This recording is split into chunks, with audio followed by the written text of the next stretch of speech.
Estoy con Emilio Echeorri, empresario, y lo invito porque es importante la opinión de los empresarios y en el caso de él muy especial porque a él le encanta el análisis político y económico del país. Esa es la idea. Emilio, gracias por venir al programa. Un gusto, como siempre, tenerte aquí. Y claro, vos me decís, después de Agustín Echevarne y de Claudio Zukovicki, ¿qué puedo decir yo? Pero aquellos dos están en la burbuja de la macroeconomía y vos estás en la calle con una empresa batallándolo todos los días, así que tus experiencias son totalmente distintas. Estoy de acuerdo.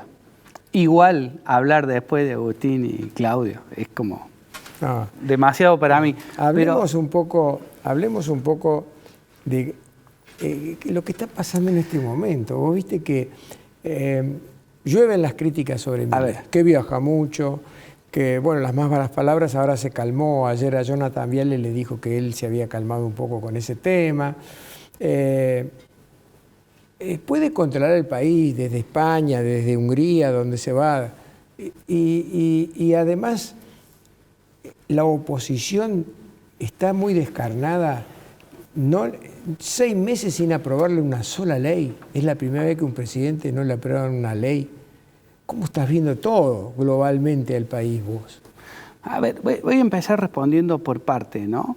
La primera parte es la de ellos están pensando en la macro, pero los últimos 20 años de descuido de la macro nos demostraron que no hay política micro que subsista cuando la macro es un desastre. O sea, la macro es condición sine qua non para que una micro se pueda desarrollar. Sana y vigorosa como para sostener un país.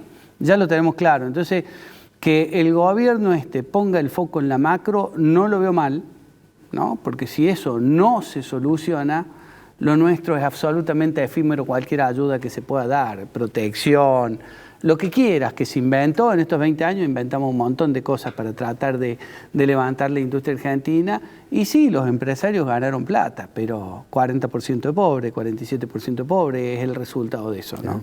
Entonces, cuando uno lo mira en el proceso histórico, no es para nada nuevo.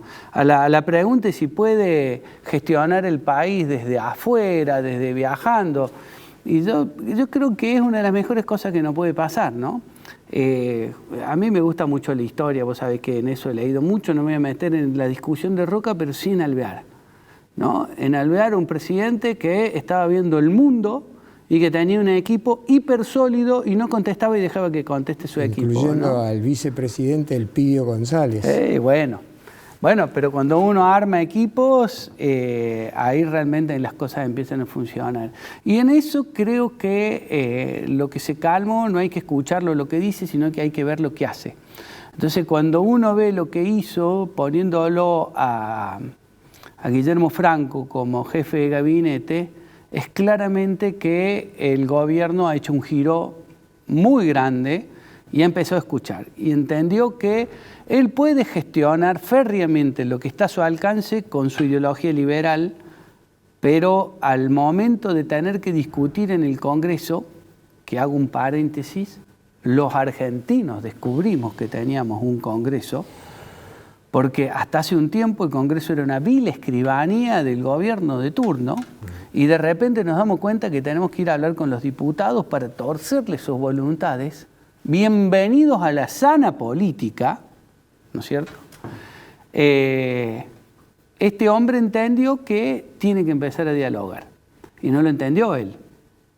Lo entendió organizaciones empresariales de muchos años que no tenían ni los teléfonos del Congreso y estando sus oficinas a la vuelta del Congreso. Entonces había que empezar a hablar con ellos, que son nuestros representantes. Se empezó a tener en cuenta quién está sentado. Yo no hablo del principio de revelación, porque puedo ser un hiper peronista, un hiper kirchnerista, y me doy cuenta que la persona que me tiene que defender no tiene las capacidades para defender mi ideología. Nos estamos dando cuenta que el Congreso es el alma viva de nuestro país. Entonces, si el gobierno de Milei nos deja un regalo, es que hay que ir a discutir las cosas ahí. Y ojalá que no lo perdamos nunca más en nuestra historia.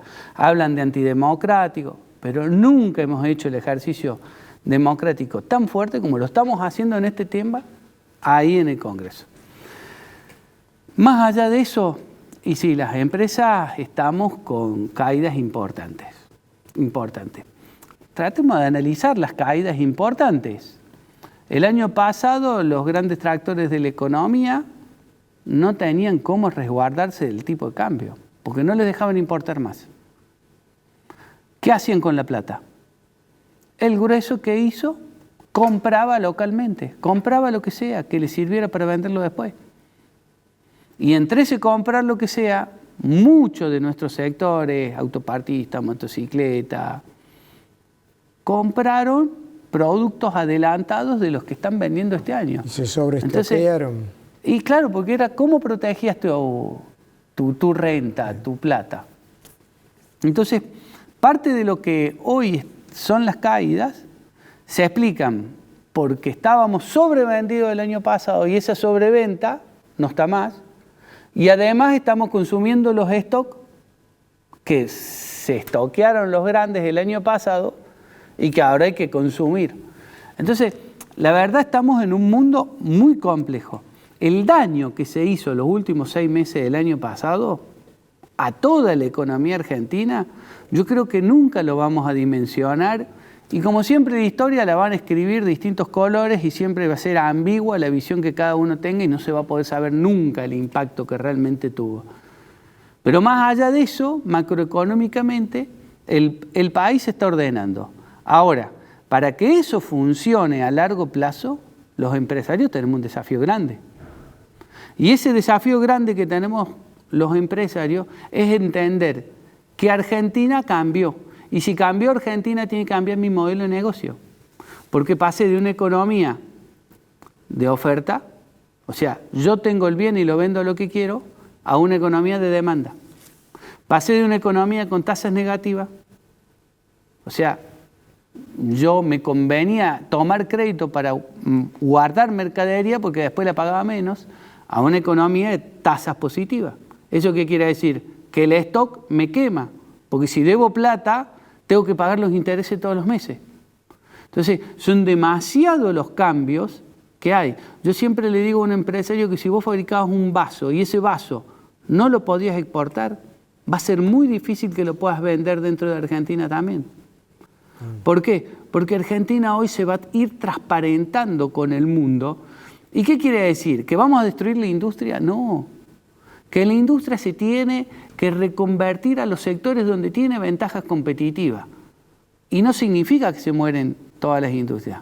Hay sectores puntuales y que los mismos empresarios saben que la situación era por una cuestión fortuita de hiperprotección o mercado cerrado, se van a tener que convertir. Ahora, entiendo también que el gobierno, cuando manda la ley que hace un ratito hablabas del RIGI, genera cuestiones como controversias a cuidar lo que hay adentro. Ejemplo, el RIGI permitía cualquier inversión de más de 200 millones de dólares importar todo sin impuesto país, sin aranceles, sin ningún tipo de tasa, nada, y después venderlo con amortización acelerada, IVA exento, impuesto a las ganancias del 20%. ¿Qué quiere decir? Que si una fábrica de autos china se invertía 200 millones de dólares, un vuelto, y se instalaba en Córdoba, no tenían absolutamente nada que hacer Renault y toda su red de proveedores y Fiat y toda su red de proveedores. Entonces, era como una incompatibilidad. Uno que es liberal sabe que la ley es igual para todos, ¿no? Somos todos iguales ante la ley. Y esto generaba situaciones complejas. Sabemos que de dónde venimos, si no generamos condiciones extraordinarias, no venían las inversiones.